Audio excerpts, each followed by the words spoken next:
Which of these running backs are in the top 5 AFL career rushing yardage list?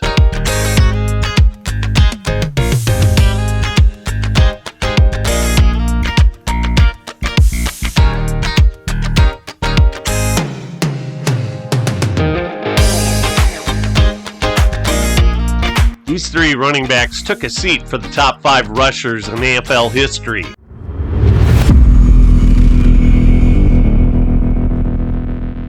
O.J. Simpson's only AFL season was his rookie year, and he struggled. One Bills rookie running back who didn't struggle was Cookie Gilchrist. Cookie was a huge running back who got his nickname on account of visiting an old man's house every day as a child and asking for cookies. In high school, he made $150 to $200 per week playing football. Cookie said strangers just stuffed wads of cash into his hand when offering handshakes. As an 18-year-old, he went to a Cleveland Browns tryout camp and lasted until the last cut. Cookie never attended college and played in the Ontario Rugby Football Union in 1954 and 1955. He joined the Hamilton Tiger Cats of the Canadian Football League for the 1956 and 1957 seasons, then became a full-fledged football vagabond. He got a bad reputation with teams on account of asking for salary advances and loans due to needing money to pay for bad business deals like oil well searches in frozen portions of northern Canada, as well as copper mining adventures in Zambia. Regardless, he was a very valuable player since he provided double duty as a full-time linebacker. He had 18 career interceptions. For additional value, he also place-kicked. In 1958, he rushed for 1,254 yards, which is very impressive in a league that has a 3-down rule, so the play was highlighted by plenty of passing. In 1960, he finished in second place for the CFL's Most Outstanding Player award, but his monetary debt with the Toronto Argonauts precipitated a move to Buffalo of the American Football League. The Bills paid his Argonauts debt, and his AFL introduction was remarkable. He was held out of action in the first half of his first game. Antsy, he asked to play any position. Head coach Lou Saban let him kick off to start the second half. Gilchrist booted the ball, roared down the center of the field, knocked the first blocker unconscious, trampled 2 others, and made the tackle on the opponent's 12-yard line. Bills owner Ralph Wilson was quoted as saying, "On the field, he's no problem, but off of it, one headache after another. I tell myself I'm going to get rid of him, and then I see the big son of a gun carry the ball." In the 1964 AFL Championship game, the Bills defeated the San Diego Chargers 20-7, with Gilchrist carrying the ball 16 times for 122 yards. Amazingly, he was traded in the offseason to Denver for fullback Billy Joe. Joe was a big running back too, who also experienced success in the American Football League. Gilchrist received a $2,000 salary advance, then initially refused to report to training camp.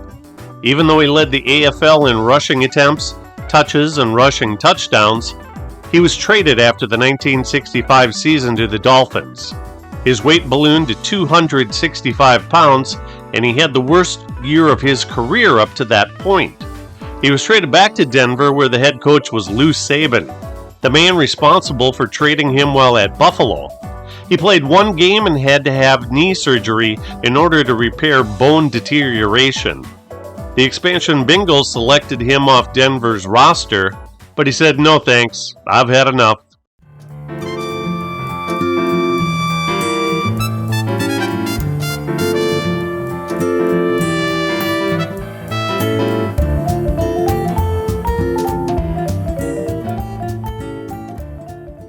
Jim Nance was another hefty running back.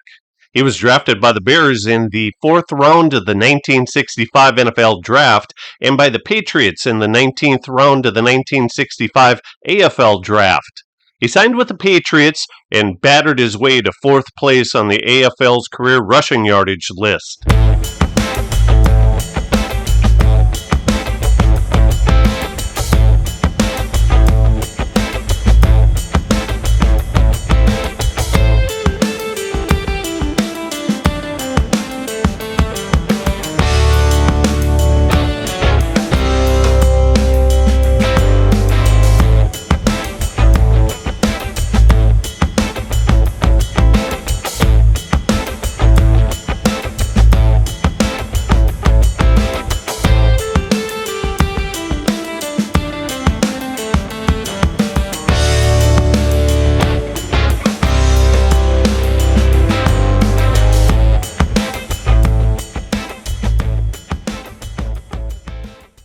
Nance was a two-time Pennsylvania State Heavyweight Wrestling Champion and a two-time NCAA Heavyweight National Wrestling Champion.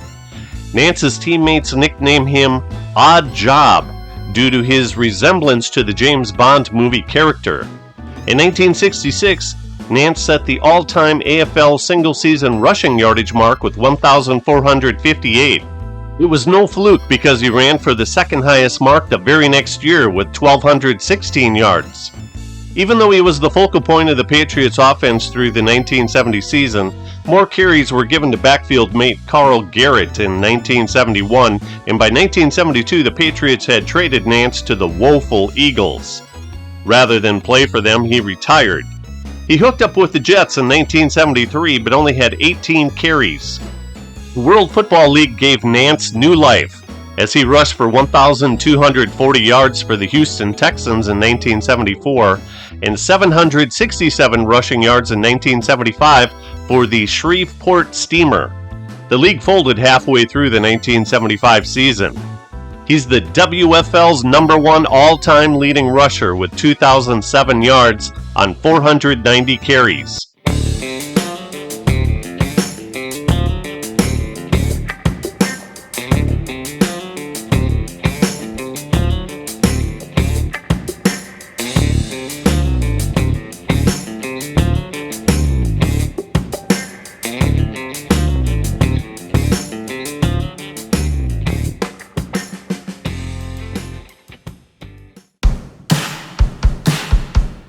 Abner Haynes is third place all-time. He graduated high school in Dallas and was the first-round draft pick of Oakland in 1960. The rights to Haynes were traded to the Dallas Texans for a player to be named later, tackle Jack Stone, who started 39 games in 3 years for the Raiders. Haynes was also drafted by the Steelers in the NFL's 1960 fifth round, but he signed with his hometown team. He was the 1960 AFL Rookie of the Year and Player of the Year, made first-team All-Pro, led the league in rushing with 875 yards, and had a sparkling 5.6 yards per carry. He led the AFL in rushing touchdowns each of his first 3 years in the league, and in 1962 he set records with 19 total touchdowns and yards from scrimmage with 1,622. He was a touchdown machine. He scored 5 versus Oakland in a 1961 game. His 46 rushing touchdowns is first all-time for a career, and his 69 total touchdowns is #1 all-time for a career among running backs. Texans moved to Kansas City in 1963 and became the Chiefs. Haynes admitted to having a personality conflict with head coach Hank Stram, which aided in his plummeting statistics during the remainder of his tenure with the team. He was a friend of Stone Johnson, a world-class sprinter, and was responsible for the Chiefs drafting him in 1963. In the final 1963 exhibition game, he was injured on a kickoff when his neck was broken and he sustained spinal cord damage. He died 10 days later. Haynes was in shock and was never the same player again. He was traded to Denver prior to the start of the 1965 season. He said that he received a letter from the Chiefs organization that reprimanded him for his boycotting the 1965 All-Star Game. He was traded soon thereafter. He was mainly a kickoff returner in 1965, and he led the AFL with 34 returns, 901 yards, and a 26.5 average. In 1967, he was shipped to the Dolphins in a trade involving Cookie Gilchrist after leading the AFL in fumbles during the 1966 season. His teammates called him Loaf of Bread for the loose way in which he carried the ball. The Dolphins waived him late in the 1967 season, the Jets picked him up, and he roomed with Joe Namath at his pad in the East 70s in New York City. There were plenty of less exciting places to stay, I'm certain. As communicated earlier, these rankings are based solely upon the most career AFL rushing yards. None of these 5 running backs are in the Pro Football Hall of Fame. At the end of the video, let me know in the comments as to why you think none of them have been elected. Let's get back at it. Lowe played in every AFL season except 1962. He was a 24-year-old rookie in 1960 when Al Davis, a young Chargers assistant coach, was detailed to sign him as an undrafted free agent for a $750 bonus. He grabbed the opening kickoff of the first game that the Chargers ever played, an exhibition game against the New York Titans in the Los Angeles Coliseum, and returned it 105 yards for a touchdown. His 855 rushing yards was second best in the league, and his 6.3 yards per carry was number one. In 1961, Lowe's 9 rushing touchdowns led the AFL, and he was fourth in rushing yards. In May 1962, he signed a contract to play for the Detroit Lions in 1963 after he declined the option on his 1962 contract with the Chargers. The Chargers eventually signed Lowe to a new contract, which voided the deal with Detroit, but his 1962 season turned out to be a major bust.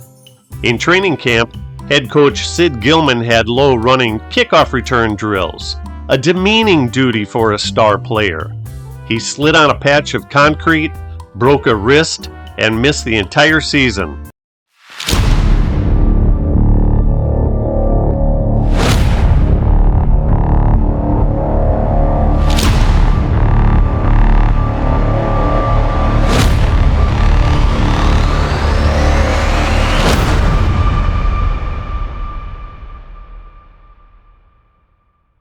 Clem Daniels is number 1 with 5,138 rushing yards. He was undrafted out of Prairie View A&M, even though he ran a 9.800 and was 6 feet 1 inch, 220 pounds with a size 18 neck.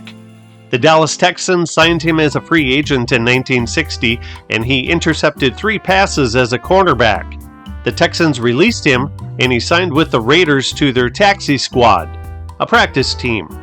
Raiders coach Al Davis was quoted as saying, "I kept Clem Daniels on despite the fact I didn't think he really knew much about the game of football, but he showed me desperate desire." Daniels made the Pro Bowl in 1963 through 1966, and he was a terrific receiver. In 1963, he led the AFL with a 22.8 yards per catch, and he had a career 16.3 average on 203 receptions. He also had 24 receiving touchdowns. In 1967, Daniels' right leg was in a cast from above the knee to below the ankle. He broke his leg in the third quarter of the 9th game of the season. According to the rules, he was only allowed to receive 9/14 of a share of the Super Bowl booty. He was the Raiders' leading rusher by 524 yards over the second-place finisher, and a sizable contingent of Raiders players threatened to strike the Super Bowl in order to allow Daniels a full share. Their threat was averted when, secretly, the AFL decided to pony up the missing 5/14 of Daniels' share. In 1968, the Raiders wanted him to retire. He was age 31, and backup running back Pete Banaszak filled in admirably. But Daniels refused, so they waived him. San Francisco picked him up, but after only 12 rushes, he retired. Al Davis was quoted as saying, "I don't classify him as a dynamic runner, but rather a very strong, durable, and punishing runner."